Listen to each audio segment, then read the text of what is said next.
Hello friends, welcome back to my Raman channel. ఈ రోజు నేను పాలక్ ఆలు టిక్కా చేసి చూపిస్తాను. ఫస్ట్ పాలాకుని ఇలా శుభ్రంగా వాష్ చేసి సన్నగా తరిగి పెట్టుకోవాలండి. బంగాళాదుంపల్ని కూడా ఉడకపెట్టి పీల్ తీసేసి కట్ చేసి పెట్టుకోవాలి. ఇది లంచ్ బాక్స్ లోకి చాలా బాగుంటుందండి. పిల్లలు కూడా ఈజీగా తినేస్తారు. వెజిటేబుల్స్ కట్ చేసి పెట్టుకుంటే ఒక 10 మినిట్స్ లోనే అయిపోతుంది. టేస్ట్ కూడా చాలా బాగుంటుందండి. ఇప్పుడు ఒక పాన్ లో 2 టేబుల్ స్పూన్ ఆయిల్ వేసి హీట్ అయ్యాక ఇందులో జీలకర్ర, ఆవాలు, ఆనియన్ వేసి కొంచెం సేపు వేగనివ్వాలి. తర్వాత పచ్చిమిర్చి సన్నగా తరిగి వేసుకోవాలి. ఇది కొంచెం వేగాక దీంట్లోనే అల్లం వెల్లుల్లి సన్నగా తరిగి వేసి వేయించాలి.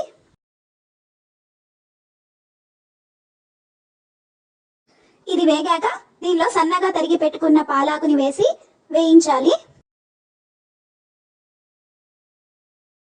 ఇందులోనే కొంచెం పసుపు, ధనియాల పొడి, జీలకర్ర పొడి వేసి మూత పెట్టి పాలాకుని కొంచెం సేపు మగ్గనివ్వాలండి.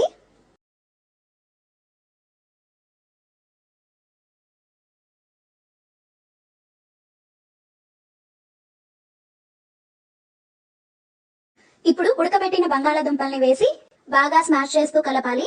ఇందులోనే కొంచెం సాల్ట్, కొంచెం చాట్ మసాలా వేసి బాగా కలుపుకోవాలండి.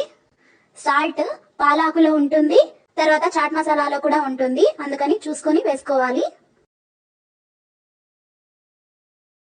ఇప్పుడు కొంచెం నిమ్మరసం వేసి కలుపుకోవాలి. లాస్ట్ లో కొత్తిమీర యాడ్ చేసి దించేసి చల్లారనివ్వాలండి.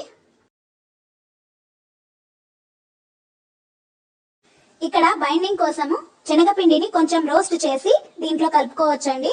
అప్పుడు కట్లెట్ షేప్స్ బాగా వస్తాయి. నేను ఇక్కడ కలపట్లేదు, అలానే చేస్తున్నాను. ఇలా రోస్ట్ చేసిన శనగపిండి కలిపితే టేస్ట్ చాలా బాగుంటుందండి.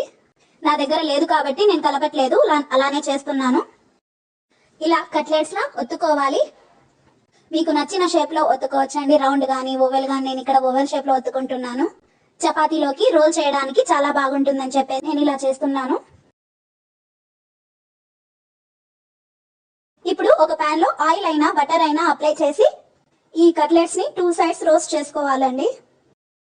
ఇలా 2 సైడ్స్ రోస్ట్ చేసుకోవాలి. సిమ్ లోనే రోస్ట్ చేయాలండి.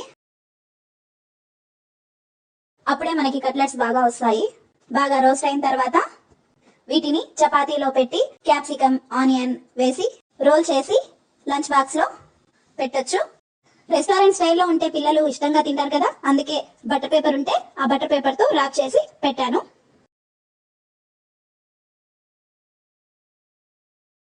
దీన్ని టొమాటో సాస్ లో గానీ, గ్రీన్ చట్నీ గానీ, మీకు ఇష్టమైన చట్నీతో తింటే చాలా బాగుంటుంది.